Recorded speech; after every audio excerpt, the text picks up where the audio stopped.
فیل سایمنز د افغانستان روزونکی له نړیوال جام وروسته خپلې دندې ته د پای او له لوبډلې سره د 18 میاشتني سفر په اړه خبرې کوي. ډېرې ښایسته مرکه یې کړې ده، ډېرې ښایسته خبرې کړې دي له کریکن فو سره چې ژباړه یې نصرت الهام کړې ده او دغه مرکه په اسان ویب سایټ کې اوس راغلې ده پښتو متن چې زه تاسو ته وړاندې کوم. خو ملګرو دغه مرکه اوږده ده، حوصله مو غواړم. ډېر عجیبې خبرې کړې، رشید خان په اړه ډېر ښه غږېدلی، نورو لوبغاړو په اړه همدا شان د نړیوال جام په اړه ډېر څه پکې کېدي، خو نور مې انتظار نه اوږده ورځو. لومړی پوښتنه، د راتلونکي لوی ټورنمنټ لپاره اندېښمن یاست؟ ځواب: نړیوال جام ته ورتګ هر وخت اندېښمنونکی وي. زه په څو نړیوالو جامونو کې وم، خو احساس همغه پخوانی دی.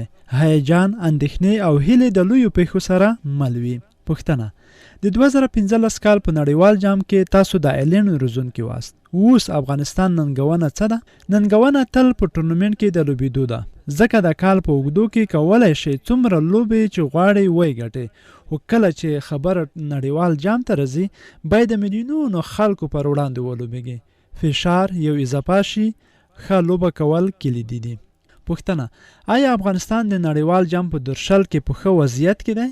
ځواب: موږ ډېر ښه وو. په 2 کالونو کې مو د لوبو یو لړۍ هم نه ده بایللې او زموږ د IPL لوبغاړي دمه شوي دي او بیرته راغلي دي، نو ښه وضعیت کې یو. پوښتنه: د انګلینډ شرایطو ته په پام سره لوبډله کې په چا حساب کوئ؟ پیاوړتیا په چا کې ده؟ ځواب: پیاوړتیا لا هم توپ اچونه کې ده. 3 واړو توپ اچوونکو رشید خان، مجیب الرحمن او محمد نبی به د لوبډلې پیاوړتیا وي او رشید خان مجیب کولی شي په هر ډول ویکند کې ستونزې وزېږوي. په اسیا جام کې د هند پر وړاندې د لوبې مساوي کولو ته وګورئ. دا توپ اچونه وه چې موږ یې بیرته راوګرځولو. نو ورو توپ اچونه به زموږ پیاوړتیا وي او یقینا چې توپ اچوونکي زموږ پیاوړتیا ده. پوښتنه: د نړیوال جام له غوروي سیالیو وروسته هغه کلیدي برخې کومې دي چې په نښه شوي او جوړول یې غوښتل غواړئ؟ ځواب: مرکزي برخه زموږ توپ وهنه ده. اول لومړیتوب دا و چې ژر ویکټ له لاسه ورنکړو او دویم دا چې په آزاد ډول توپ وهنه وکړو. باید کم تر کمه په اور کې 6 منډې وشي، ځکه په دې وختونو کې 300 منډو ته اړتیا ده چې په یو ورځنیو لوبو کې مقابله وکړای شو. ما په انګلینډ کې وروستۍ 2 لوبې ولیدې، 350 اوس پر 23 ځایونو او وړو میدانونو معیاري دي. په اسیا جام کې موږ د 250 په شاوخوا منډې کولې چې پخوا مو د ښو لوبډلو پر وړاندې دومره منډې نشوې کولی. دا لوی ښه والی و چې موږ د نړیوال جام له غوروي سیالیو وروسته ورته اړتیا درلوده. پوښتنه: افغانستان پیاوړو لوبډلو لکه انډیا ته په اسیا جام کې ستونزې جوړې کړې. هلته له 11 یو ورځنیو لوبو څخه افغانستان 15 وګټلې، 4 بایلې دي او 1 مساوي کړه او 1 بې پایلې وه. دغه پرمختګ څنګه ارزوئ؟ ځواب: پرمختګ دوام لري. توپوهونکي د میدان له منځه وضعیت د ارزولو وړتیا ترڅنګ هغه اعتماد ترلاسه کوي چې په آزاده توګه توپوهنه وکړي او په لوبډله کې د 3 مرکزي ورو توپ اچوونکو ترڅنګ نور توپ اچوونکو ته هم نور مسؤلیت ورکړل شي. پوښتنه: تاسو ویل چې پرله پسې 250 منډې مو کولې، خو د اسیا جام په هغو 20 ځایونو ترسره شو چې کمې منډې پکې جوړې دي. ته ډاډه یې چې انګلینډ کې د افغانستان توپوهونکي کولی شي له 300 زیاتې منډې جوړې کړي یا یې دفاع ترې وکړي؟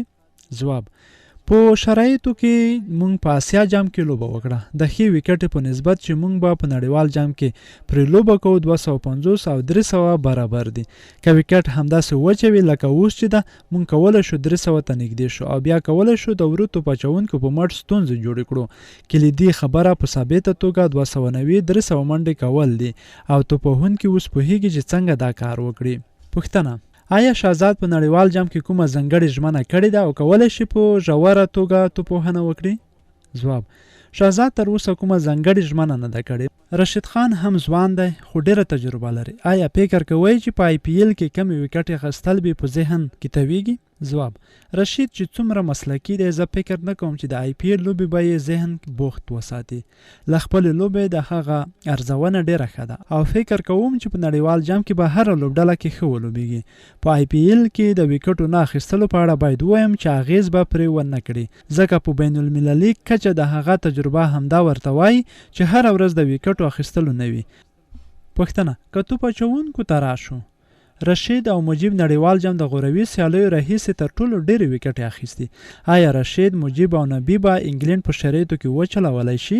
ځواب: زه همداسې فکر کوم. موږ نړیوال جام کې هیله لرو چې لمر وي او موږ پکې څو ویکټ واخلو. د هلکان په هواره ویکټ کې عادت شوي دي. ورته نااشنا نه ده. دوی لیوالتیا زیاته ده چې په نړیوال جام کې ښه وځلیږي. څومره چې ویکټ هواره وي هغومره مواقع شته چې بال تاو شي. نو د زموږ په ګټه ده چې شرایط توپ وهنې ته برابر وي. پوښتنه: خو مجیب په آی پی ایل کې ډیر اغیزناک نه او ټپي هم شو. آیا د تشویش وړ خبره ده؟ هغه په آی پی ایل کې ډیره لوبه ونه کړه. دا د اندېښنې وړ نه ده. یو ځل چې مجیب پرله پسې لوبې وکړي هر څه به سم شي. هغه به لا برابر شي. باید په یاد ولرو چې مجیب لا هم په بین المللي کرکټ کې ځوان دی. هغه لا هم زده کړه کوي. ډیر کله چې نبی او رشید مجیب ترڅنګ وي پر ځان باور کې ورسره مرسته کوي چې دا د مجیب لوبه هغې کچې ته رسوي چې مونږ یې ترې غواړو. نو ملګرو مرکه بیخي زیاته وه. څو مهم ټکي مې درته واخیستل. ما ویل چې هسې نه چې نیټ در ختم کړي. تر بیا ښه شي.